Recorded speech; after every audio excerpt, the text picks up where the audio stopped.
Chris. Good day. How are you? I'm sorry I wasn't here last week and I missed you.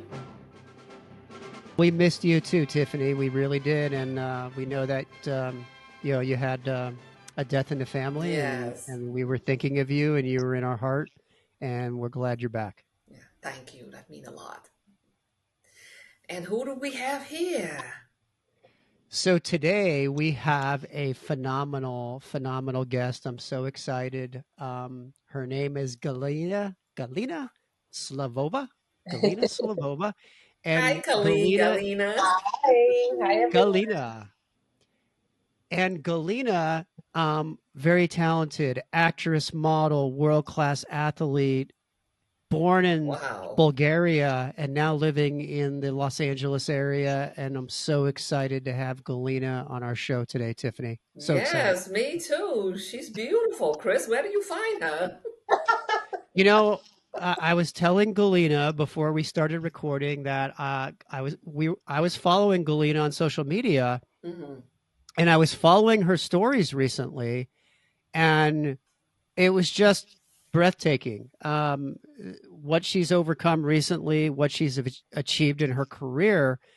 And I thought to myself, this is the type of guest that we need to have on our show. And I just reached out through private messaging. I directly messaged her and she actually responded.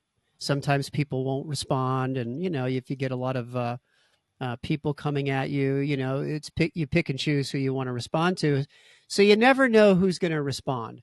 So I didn't know Galina would respond back. And if she did, would she even be interested?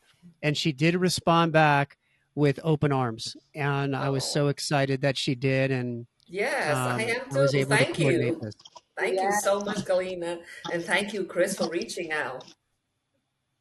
Yes, thank you guys so much for having me.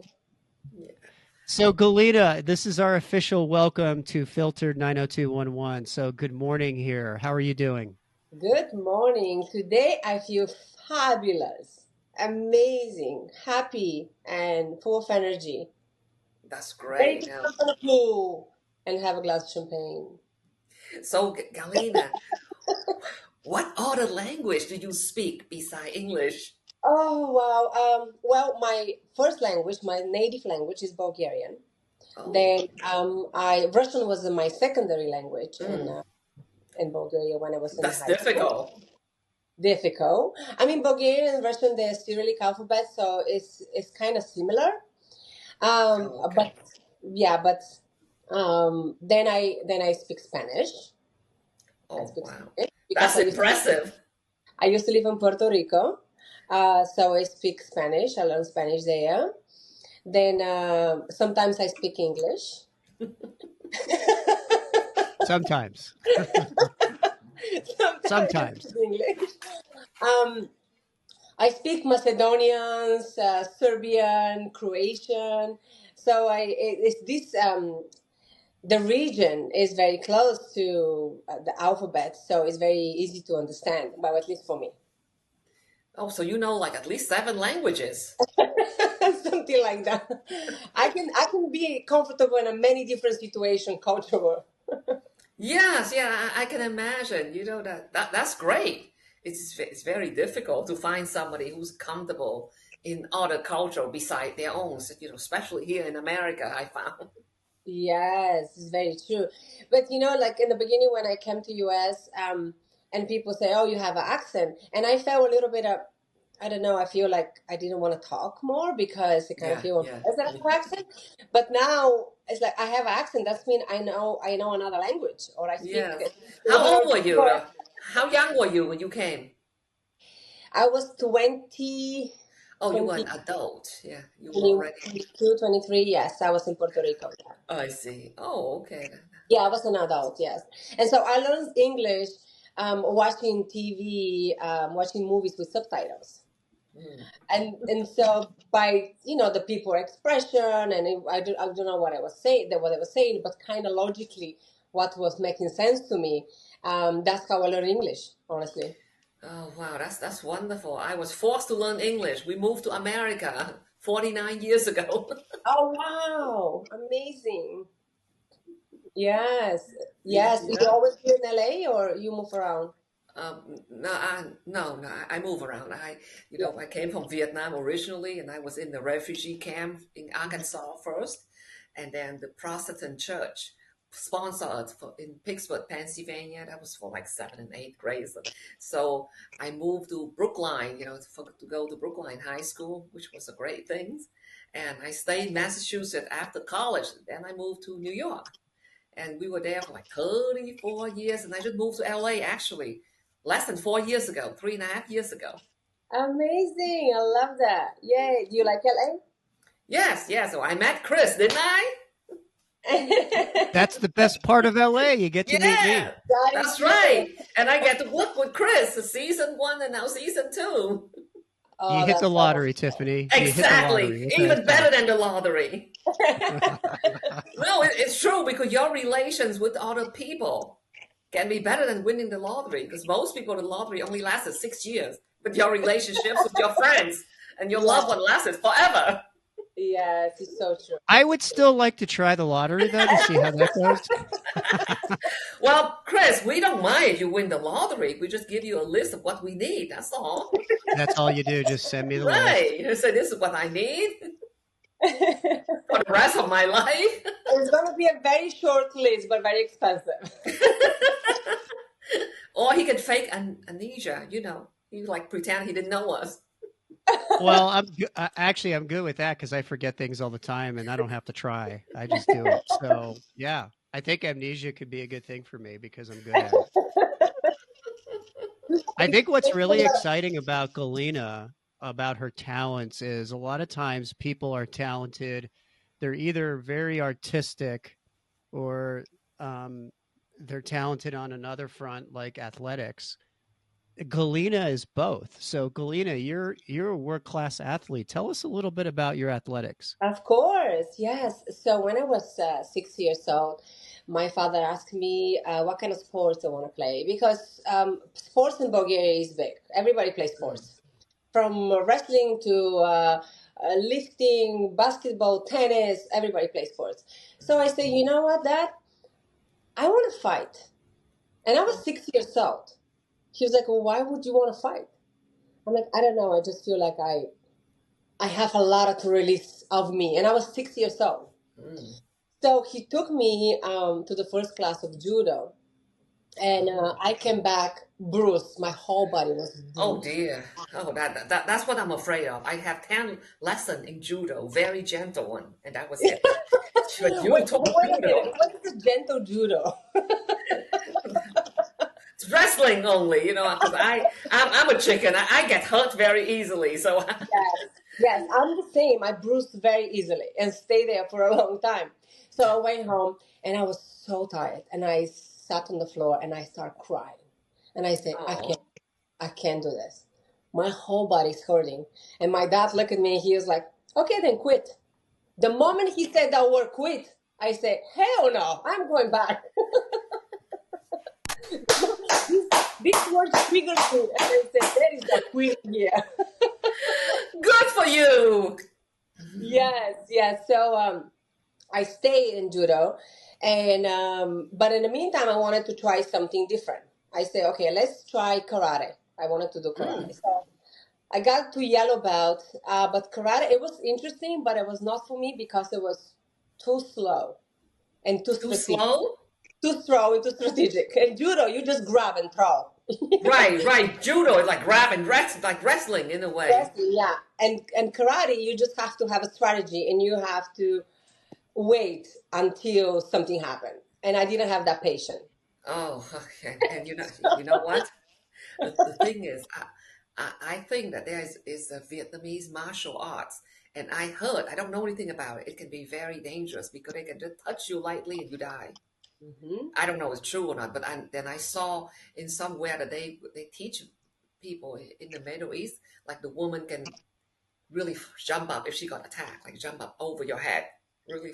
Yes, Yeah, yes. I and mean, there is some, I'm not very familiar with, but there is certain points in our bodies that when you actually press it, you can make that person pass out. yeah, yeah, So yeah, you yeah. have to I use don't know your, where it is either because obviously Chris still around. Absolutely, I'm still here. That would be called the like a sleeper hold is what it is. And there's arteries around the neck, and you squeeze that until they go to sleep. And so it's this, like a sleeper hold. Ironically, my neighbors across the street about a year ago, it was a brother and sister got into a big fight, Oh, and they're gee. both trained in martial arts and judo and everything. Oh, So wow. so it was the sister that was like carrying on. Like, I guess she had a little bit too much to drink and it was late at night. The brother had to come out and put her in a sleeper hold Oh and my put her out for a God. while. Yeah. And then the grandfather was like, "Did you hear the commotion last night?" I said, "What commotion?" He's like, "Well, we had a little problem here." And when he told me what happened, the Oh, brother wow. had to come out and put the sister in a sleeper hold. And it's like, wow, Oh where my I God. come from, you call the police. Here, you just take care of it yourself. You take care of yourself, yes. Um, but Where's okay, this? was I'm that? sorry. I'm In sorry. Santa Clarita. In Okay. Santa Oh, Clarita.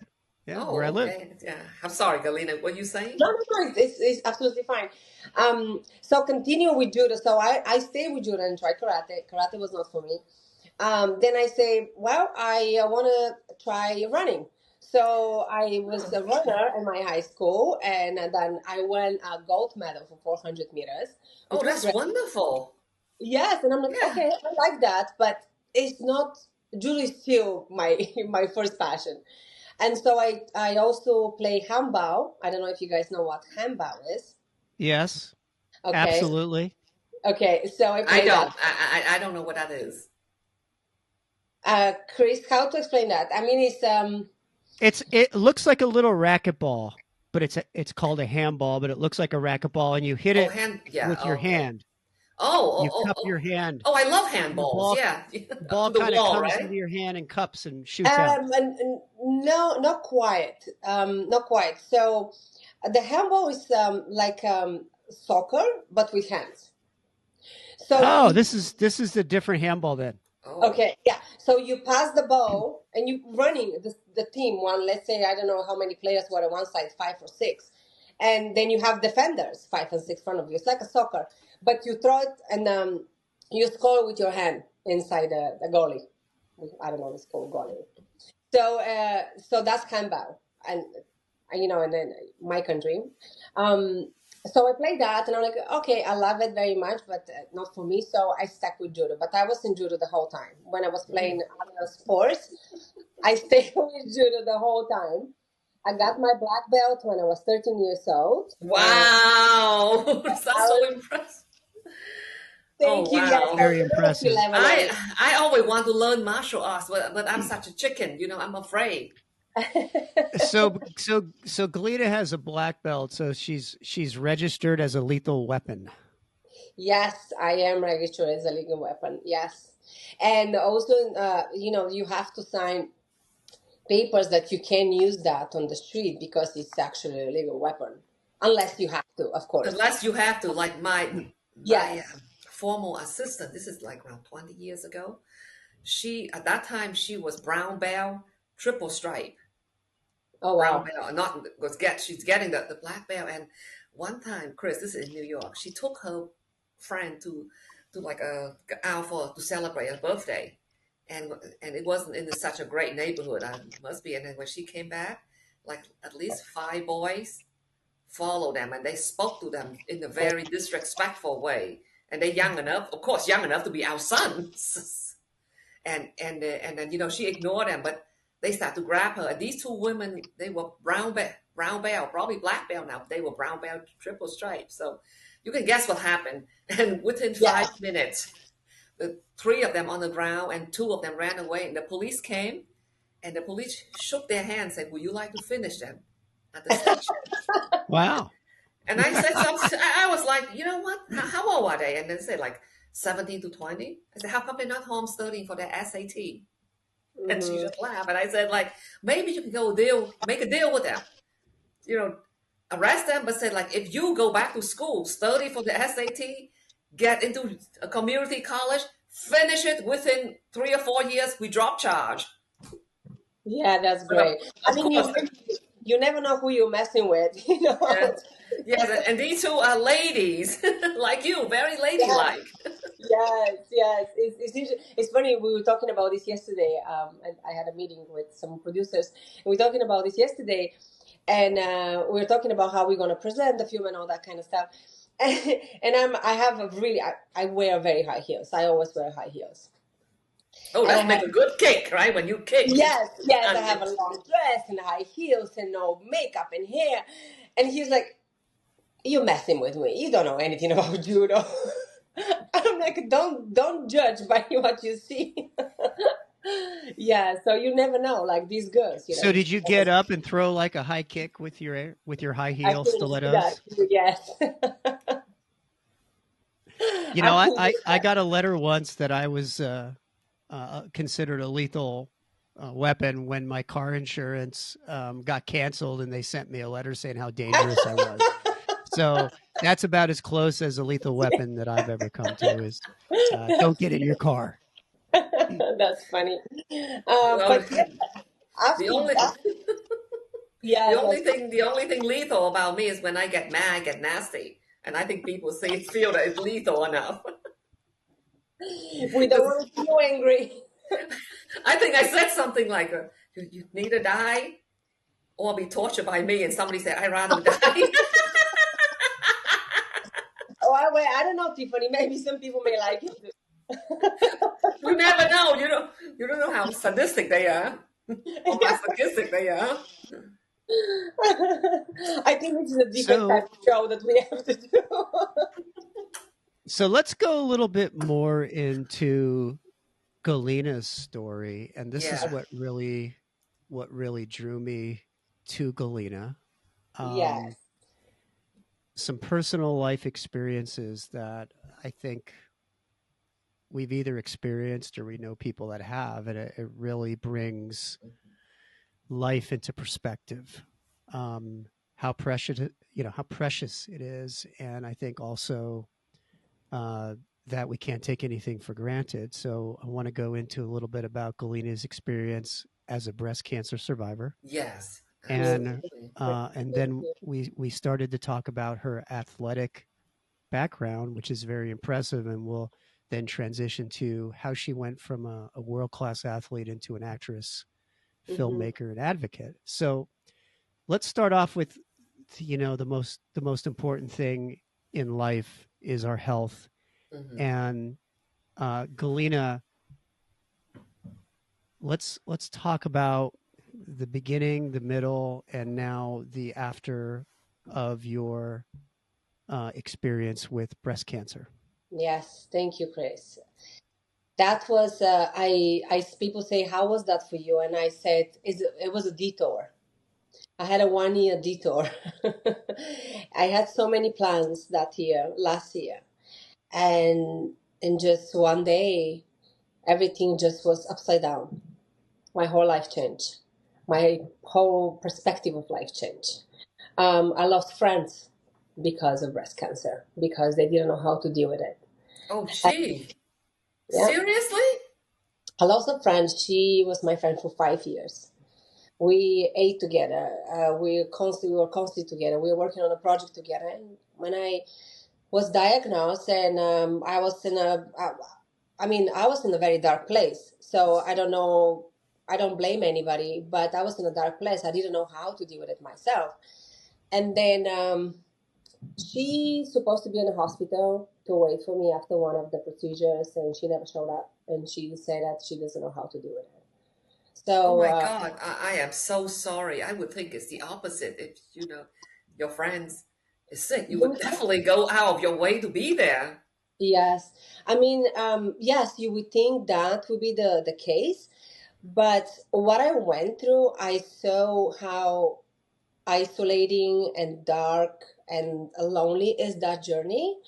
And people surrounded, they don't even know how to handle it, how to react, how to be there for you, because you're the person who knows only what's going on with your body and your mind. And I really had a mental breakdown, because 2 weeks before I was diagnosed with cancer, I entered fitness competition to be on the cover of a magazine. Oh, And I was training 5 days a week, 3, 4 hours a day. I was playing tennis and pickleball and lifting and going to the gym. And I was in the best shape of my life. Like was the best shape of my life. And I'm on a like a mid-40s that I have not been in the better shape than what I was last year. And I'm like, oh my God, I'm mid-40s and I feel the best of my life, my health, my body. And 2 weeks later, I was diagnosed with cancer. So it hit me really hard. I can imagine. Yes, because Galina, can I ask what was going on that what symptoms started to appear that you felt something wasn't right? yes. So in 2022, I was in Bulgaria visiting my family, and I felt a lump on my right breast, and I'm because of playing judo for so many years, like 17 years, and I was coaching for another 3 years. So kind of combined 20 years being in a very extreme athlete in judo. I know my body very well. When it hurts, if I know the pain, every pain that I have in my body, I know what it is. Did I work out too hard? Did I party too hard? You just know your body. And that's what I felt. It was very unfamiliar to me. I didn't know what was it. And I said to my sister, I said, I feel something in my breast and I really want to check immediately because I always listen to my body. And this is what I advocate now. Listen to your body. Do your mammograms. Go and check yourself. Be your own advocate for your own health. And so we checked and they said it's just a cyst. If it doesn't bother you, you can live with it. Not a problem at all. So life goes on. Life continues. So I was like in peace. I'm like, okay, it doesn't bother me at all. So 4 months later, that was in September, October, November. Yes, 4 months later in January, I woke up from extreme pain. Pain that I just couldn't bear. It was so painful. I'm like, wait a minute. What I heard, cancer doesn't hurt. But the same lump, it was so painful. I just couldn't even lay on my side. It was so painful. I said, no, there's something not right. This is something wrong. So I went to check, and here, it just takes a little bit time to make an appointment with the doctors and with the mammogram, ultrasound, things like that. So it took me about a month and a half before I actually were able to check. And so on March 8th, which is my favorite day of the year because it's an International Women's Day. It's in Bulgaria. This March 8th is one of the biggest that we celebrate, and I always associate it with happiness and smiles and flowers, and everything is just so vibrant in that day. Yes. And I was in a hospital, and prior they took biopsies, 7 biopsies. It was really tough, but it's good. They had to take it, so it's just to see what is wrong or if it's wrong. But I was very convinced that there was nothing wrong with me. I just felt the pain. I just wanted to know what's the pain. But knowing that I just did my mammogram and ultrasound and everything was right. So I was walking to my car, got into my car, and I got a phone call from my doctor and say, I'm sorry we have to say that, but you have a breast cancer. So I sat in my car, and it's like the time just stopped. The time it was just like I felt like I was in a little bubble, nothing else around it, and I couldn't move. I just felt my whole body paralyzed. I just couldn't move. It was the weirdest feeling. And then I look at the phone, and then he handed the phone, and I'm like, well, what now? I'm gonna die? Because when you hear cancer, the first thing you think of is like a death sentence. That's what I thought. It's like you see the mortality in front of your eyes. And I'm like, okay, what do I do now? And I don't have anybody in this country. My whole family is in Bulgaria. I'm like, who do I go? Where do I go? It was very confusing time. It was very, very sad, confusing time. But probably the whole thing that makes me so kind of selfless at the moment is because I had nowhere to go and no one to hug. I just wanted to have somebody next to me and say, I'm just going to give you a hug. We don't even have to talk. Or you just say everything's going to be okay. And this moment, that's all you want to hear. And I had nobody there. And it was painful at the time because I didn't want to bother my parents because they're older. So I didn't want to be, hey, you know what, I have a cancer, knowing that they're going through their own health issues. But my sister, she's my best friend. So I know I can talk to her about that. And I called her, even it was 2:00 in the morning, and she knew where I was going. I called her and I gave her the news. She knows everything, so I told her she's my biggest support, my rock, my heart, my everything. Ooh, thanks God for that. Yes, and then even she was 7,000-8,000 miles away and 10 hours difference. When I hear her voice, I just broke down. I started crying so much, but just hearing her voice and kind of make me sure that everything's gonna be okay, because she always said that when I tell you that everything's gonna be okay, you know it's gonna happen. Like you always say that, but it was a little comfort that I needed in that very moment because I had nowhere else to go and no one else to call. And obviously my best friend, she didn't want to see me. So it was very interesting moment of my life. It felt like when you have to be strong, you just don't realize how strong you are unless you have to be that strong in that very moment. And especially me and alone in this country, it was, I don't know. I don't even know how I went through it. I honestly don't know.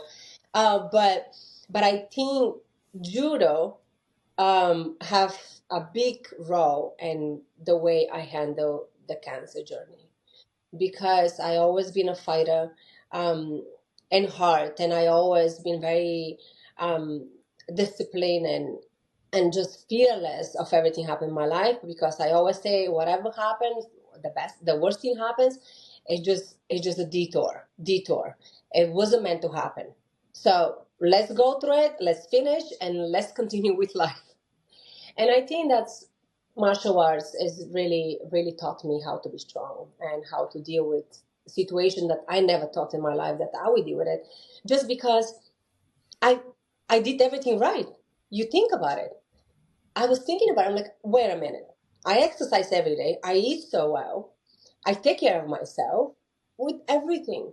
And all of a sudden I'm a cancer patient. And that goes to show you that no one is guaranteed. Even if you're in the best shape of your life, even if you eat healthy, even if you exercise, it's just no one guaranteed. But one thing I think that helps me a lot through the process is have this a positive mindset of, okay, this has happened. Yes, that's happened.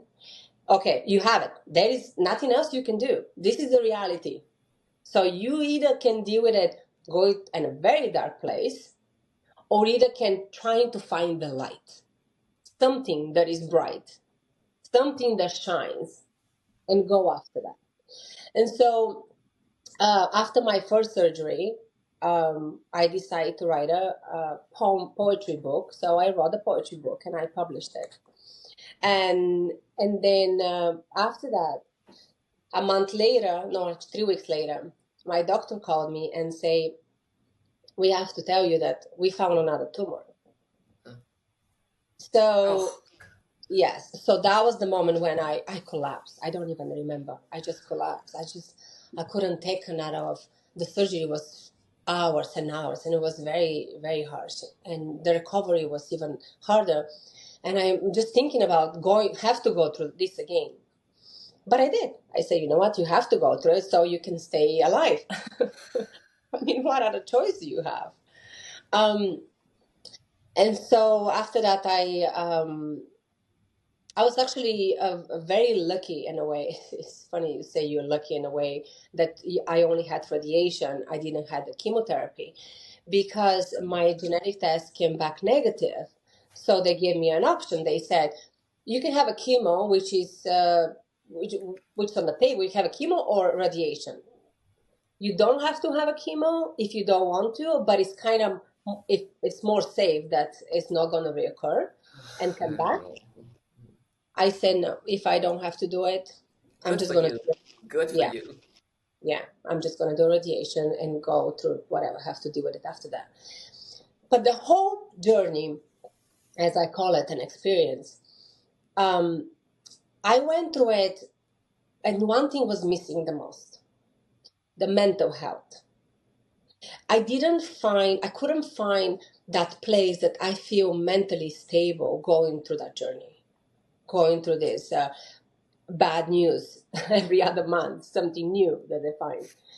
Um, and so 5 months in, when I was in treatment, I was able to get a social worker to talk to me, and she changed the game. It was like from darkness, she brought me to light, but in a way that I have someone to say, please tell me that's gonna be okay. And she said, it's gonna be okay. She said, you're one of the, actually no, she said, you're the strongest person that I met here in this facility that going through something like that and writes and publishing books and working and doing all that. I said, yes, we have to. We have to, because otherwise it's just gonna be, we're gonna feel like death inside. And by statistics, like the isolation and loneliness, especially with breast cancer patients, is a 70% increase of risk from of death from any cause compared to their socially connected counterparts. So isolation and loneliness play a huge part in my actually recovery. That's what I'm trying to say is isolation and loneliness play a part for me to be able to say, you know what, I won't be isolated, I won't be lonely. I'm gonna keep going with the speed that I have, maybe a little bit slower because I was very tired at times. But I'm not gonna change anything in my life that did before, because I'm not gonna let this win. I'm not gonna let breast cancer define me who I am. I won't let that define me as a lonely person, as depressing person, as a sad person. No, I will actually bring a light of my experience. I'm gonna help people from my experience. I'm gonna dedicate myself and my life to have a legacy that people will say, because of you, I'm alive. And that's how I'm dedicating my life right now with that. I started a foundation for breast cancer, but also in the meantime, I'm sorry, I'm just also getting a little teary up because thinking about that.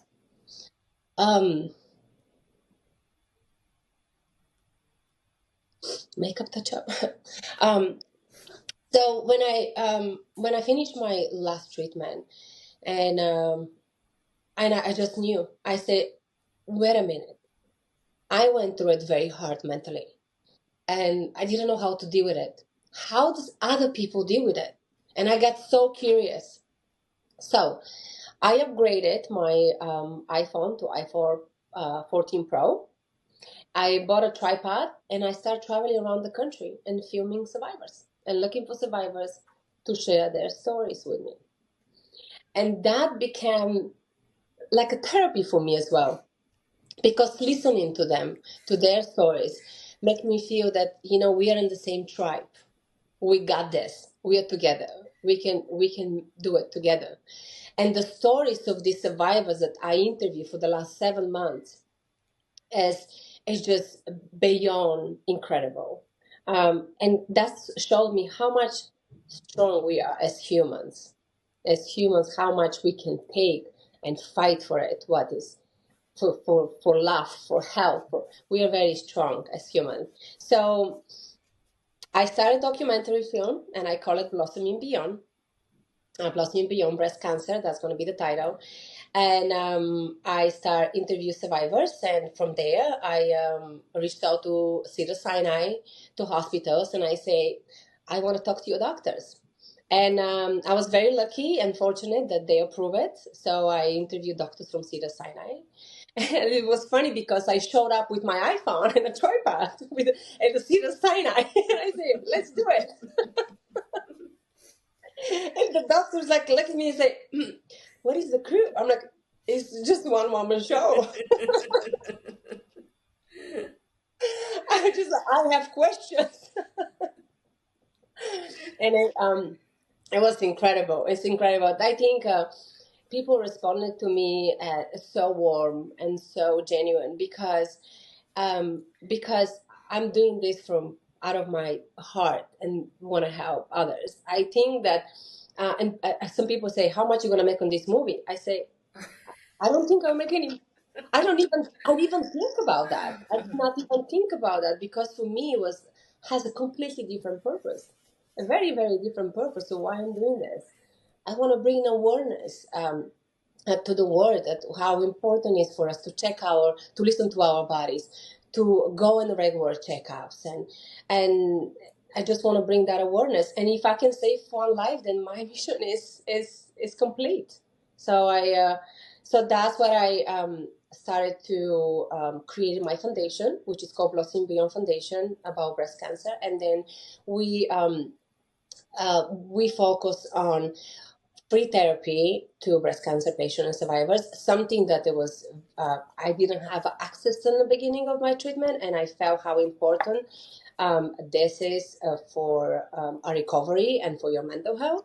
So my one of the things that we provide in the foundation is this free therapy to cancer patients and survivors, and that's why we are raising money for it, so we can provide more therapy to more patients. And I want by next year, I want to help as many as 1,000 women if I can. And now, actually, right now we have our first patient, which I'm super excited that I provided the free therapy for that patient. I'm very excited to it, and also thinking about women with breast cancer. But a lot of times we don't think about men with breast cancer. So 1 in 830 men in the United States is diagnosed with breast cancer. So it's about 3,000 men in a year who have a breast cancer. So when you think about that, we don't really think about it as something that man is going to go through.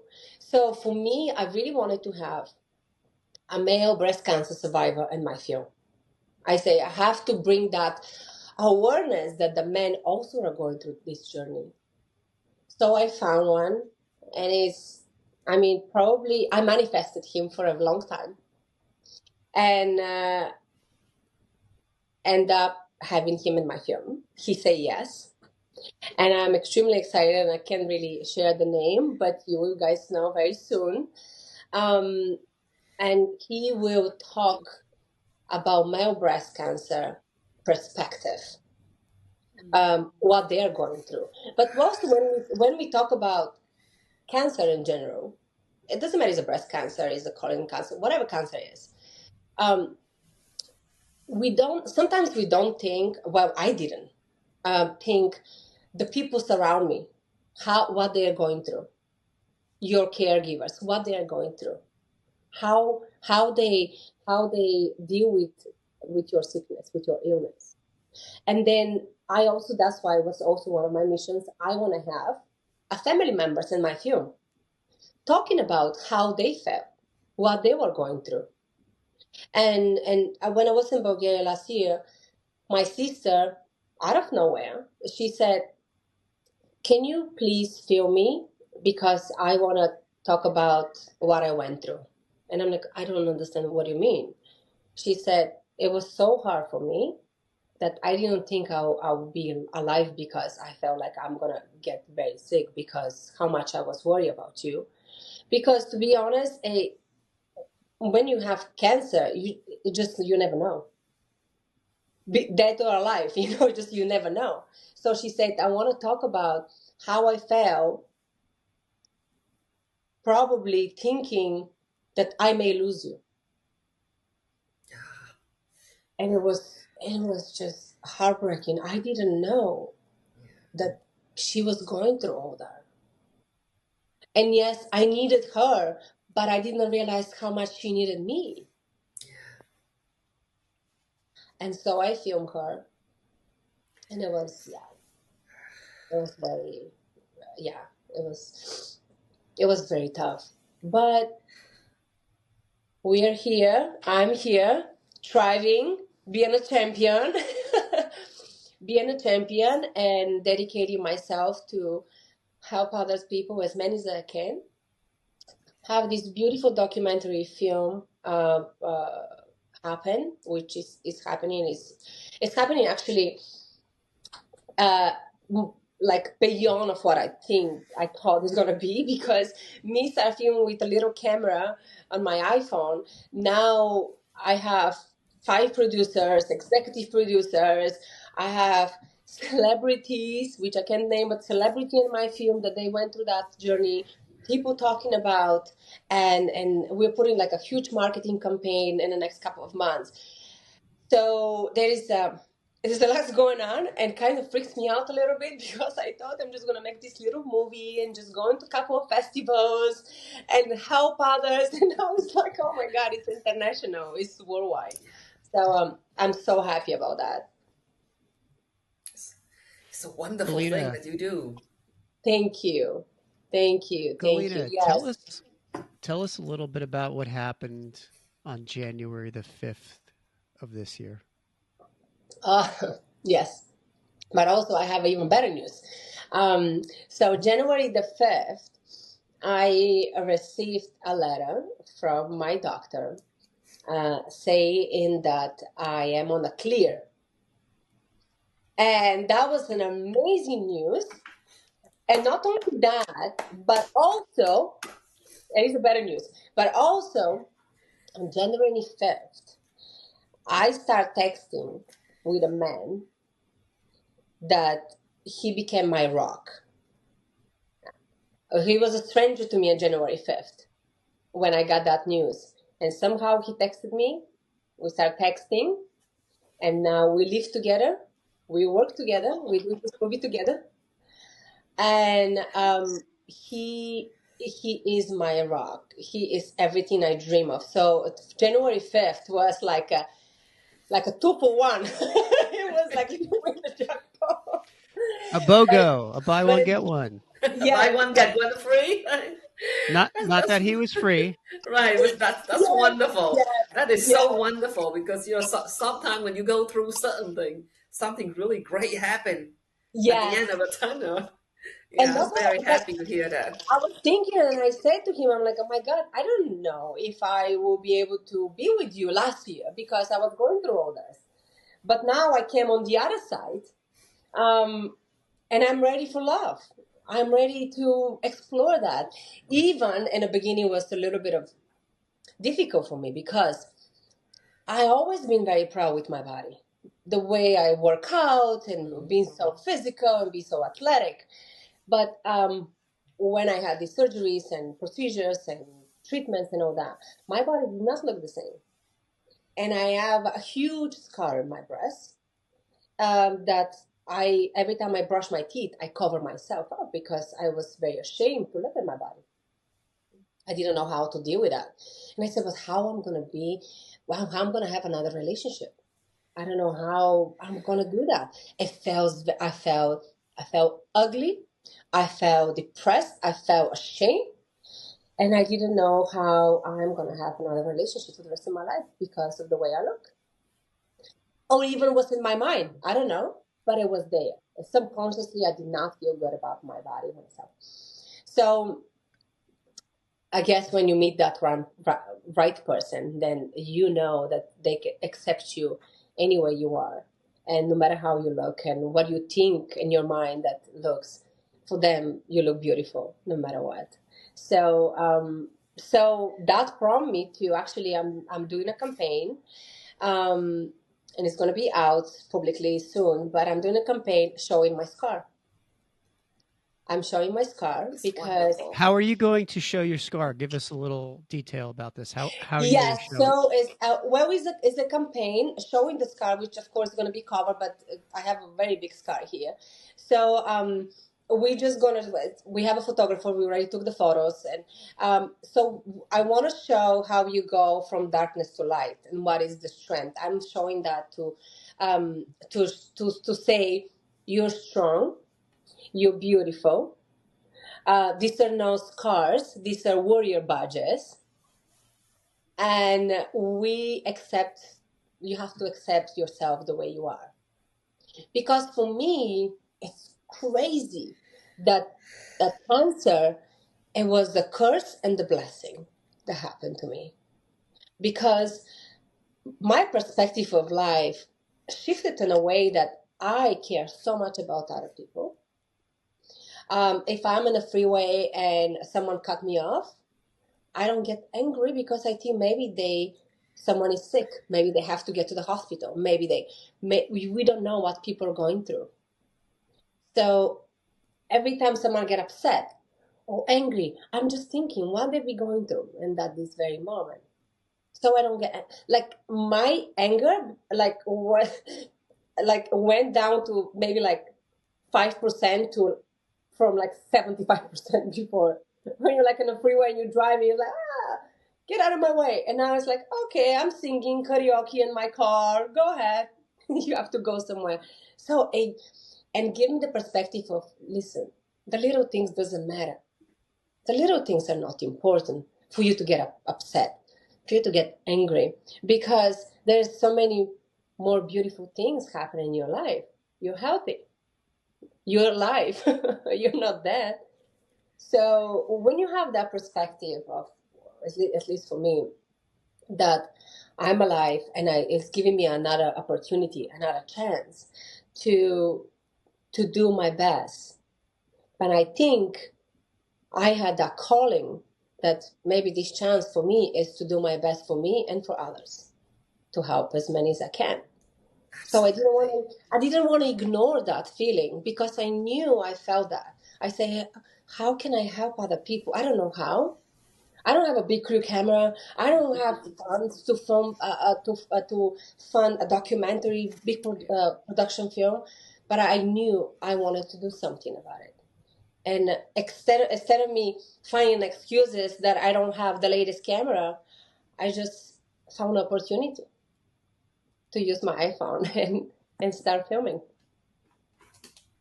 Yes. Galina, the impact of breast cancer. Let's go into a little bit about that. And when I was reading some of the statistics that you sent, it was pretty overwhelming. Let's talk a little bit about how often is a woman diagnosed with breast cancer? Yes, and I have in front of me, so I kind of know them by heart by now because I talk about it so much. But 1 in every 8 women is diagnosed with breast cancer. Every 14 seconds, there is a woman in the world diagnosed with breast cancer. And 1 in 830 men is diagnosed with breast cancer. So the statistic is insane. If you think about it, it's about 2.3 million women a year are going through this. But you know why we don't know much about, we don't hear much about? Because it's very vulnerable and personal experience that most females, they don't want to talk about. Forget about male, for sure they don't want to talk about. At least, most of them, I don't know. I'm talking to a male breast cancer survivor right now, and he's so open and so, he is an amazing human being, the way he wants to bring the awareness to this world about male cancer, breast cancer. And the impact is tremendous. And bringing the awareness, the more we talk, I think the more people will be open to find help that they need. Because as I mentioned before, loneliness is the biggest factor. Loneliness and isolation is one of the biggest factor increasing risk of death. If you have breast cancer, it's insane. Yeah. Because if you're not sociable, and if you're going through that journey by yourself, is very hard to recover. Compared to someone who is going to be open to talk to the loved ones, to the friends, to go to the therapy, to be outspoken, that person will have much higher risk of survival survival than the other person. It's just and I didn't know any of this. And that's what makes me so angry. Why you didn't know that? Why you have such a lack of knowledge about this as a female? And I say I want to learn everything. I want to read every statistic. I want to read every research. I want to learn. And what can we do to, maybe have a better life, as far as like a healthier life? What can we do? There is so many things we can do afterwards. Take care of yourself. Check yourself every 6 months or every year, or whatever you choose. Like, don't make an excuses for your own health. Be the advocate for yourself. You're the one. It starts from you and finish with you. It stops with you. Nobody will say, hey, you know what, I think it's time for you to go and check yourself. No, we have to be the advocate. And I'm part of a group. It's a women brunch group, and we have spiritual meetings once a month, every first nice. Saturday. Yeah, first Saturday of every month. And we're about 30 or 40 women, and we meditate, we chant, and we talk about different topics. And one of the person who is one of the women there, that she is in the group, is just a wonderful human being. She came to me and she said, you are the reason I actually did my mammogram 2 weeks ago, and they found something. Oh. And then the whole week she was very off, and the whole week we didn't even know that she went. But when she said that, I had no idea that even she went. I just knew something was not right. And then she said, because of you, I went to check and I did my mammogram, and I'm clear. I don't have a cancer. I'm clear, but there was something that was bothering me. And you keep saying to me, listen to your body, listen to your body, listen to your body. Your body is talking to you, and you have to listen. And she said, I went to check. And I want to thank you for that. And this is, for me, is, yes, I'm doing something that can save lives. Galina, what would be a call to action? Because we talked about, early on in your life, you were a world-class athlete, and being an athlete, you have to overcome, right? And part of overcoming the suffering at times that you do as an athlete is to kind of ignore things, ignore pain, ignore the agony, right? But doing that in our lives could be very dangerous, right? Because you just talked about listening to your body. As athletes, if you listen to your body, sometimes your body, depending on what you're doing, is kind of lying to you, because you could actually push yourself further than you think. But in life, your health, you cannot ignore that. So what is the call to action that anybody listening in today, anybody watching or listening to this episode, what would you want to tell them? What would be the call to actions? Listen to your body. Go to the doctor regularly. Check yourself. Don't ignore anything that your body is telling you. Be your own advocate. And how all the viewers can get involved. Come to the foundation site, donate so we can help more people with the therapy and treatment, and also share engaging stories, because my website has a platform of the survivors. They can share their personal stories and a video. So if you want to share your story, because if we can make it to the film, let's say, because you can only have so many footage in one film, but share your story. This platform is for you to be able to share your story, go out there in the world, go public and say, you know what? I'm a warrior. I'm a champion. I can do this, and I'm doing this. And now inspire more people. Really, a call to action is inspire more people, be your own advocate, listen to your body, and just help, be a support for us to be able to help more people. So that's pretty much it. The more we talk about, the more awareness we bring. Because if we don't talk about, then people will be isolated, and there is a very high risk of mortality. Galina, what's the website for your foundation? It's www.blossomingBeyond.org, just like the film. And your documentary will be premiering when? Your documentary is going to premiere in October? So that was the plan when I was shooting with my iPhone. So now things changed a little bit because we got some names involved in the film. So that may be changing. I don't know yet because right now we are having a production meetings like almost every day and just seeing if we'll be able to pull it off for October. I don't know yet, but I will let you know as soon as I know what is the final decision on that. However, in October is a breast cancer awareness month, so I'll be doing a lot of campaigns. And it's gonna come out very strong, and I'm really excited about it. And I will tell you more about this when is the time. But also, I'm planning to have a tour. So we created this tour. So what I mean by that is I want to go to different locations, let's say to the corporate or to any businesses, and teach women self-defense while promoting the awareness for breast cancer. Beautiful. Yeah. Beautiful. Thank you so much for sharing all this wonderful and emotional information.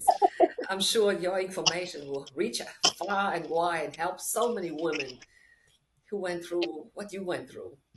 Thank you so much, Tiffany. Thank you so much, guys, for giving me this opportunity to be on the platform and talk about.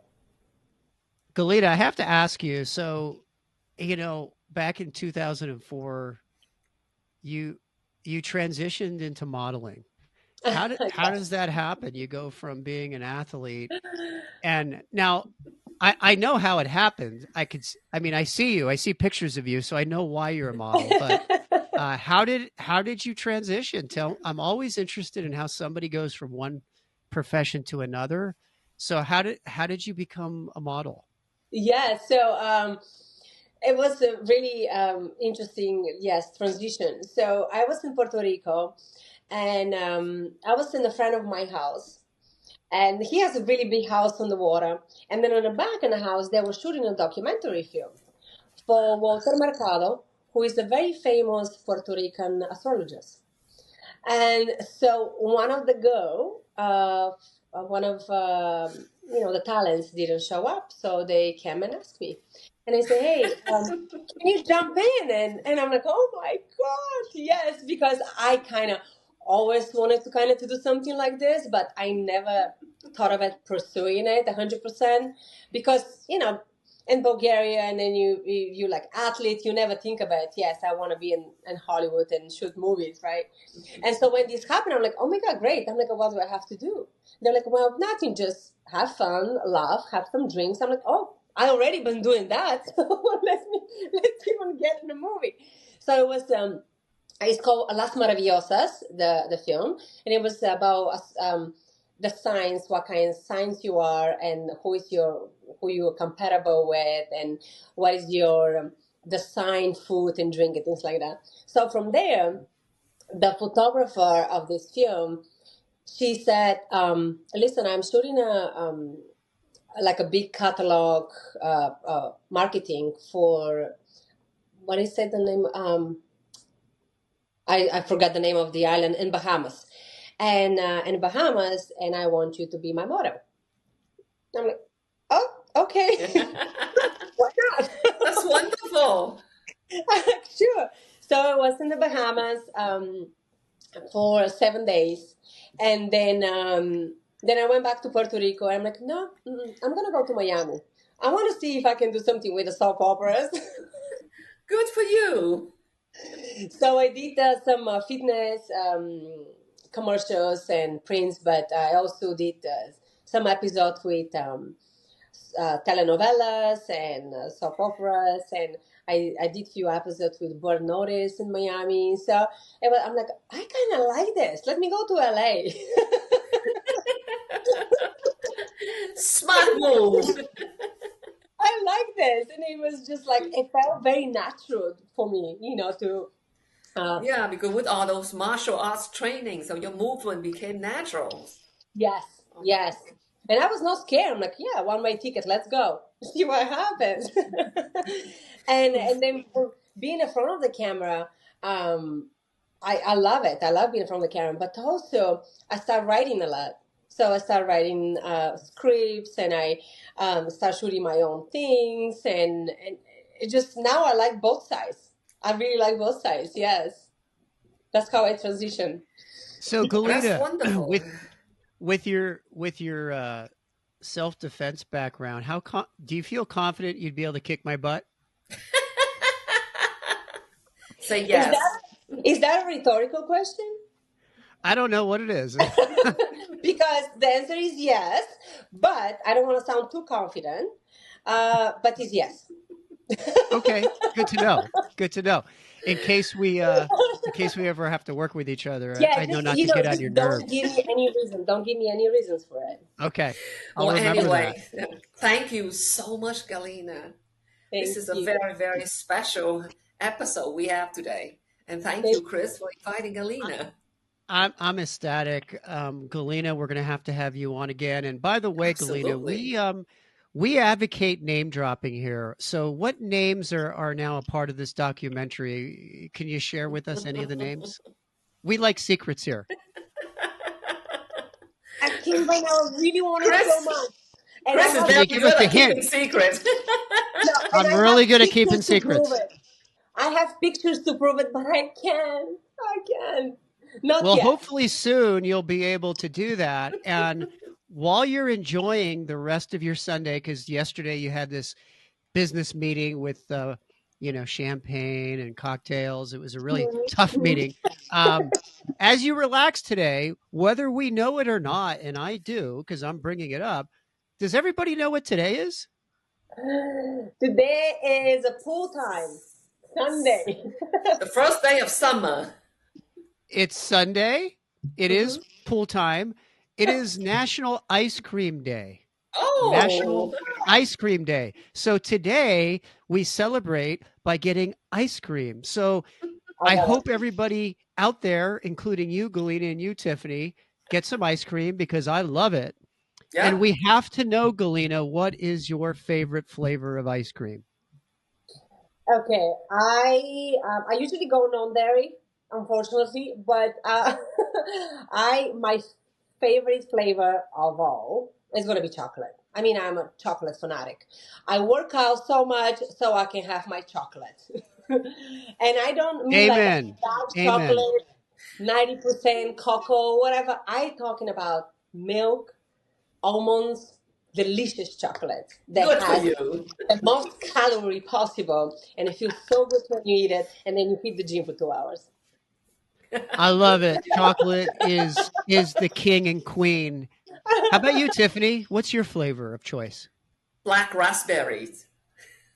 Black raspberry is good too. I love Ooh. it. I It's just remember hard as to a get. kid Yeah. getting black raspberry. Yeah, it is. It's not common. Right. It's very hard to get, but that's my favorite. But Now, now that you what say that, Chris, now that you say that, I'm gonna go and get me a chocolate, and I will send you a picture. I and mean, chocolate. Twist is I say good too. chocolate, ice cream. You see, that's what I thinking all the time. Chocolate. That's how I think. Chocolate, I'll tell you, chocolate is the best. But sometimes you need a twist. You got to do chocolate and vanilla, and there's Yes. just something about it. Now, I like vanilla by itself. Chocolate is my favorite, but the twist, you get Mm. both. You get the Okay. dark, you get the white, you put it together, and it just tastes phenomenal. So I will challenge you. Maybe you do the twist.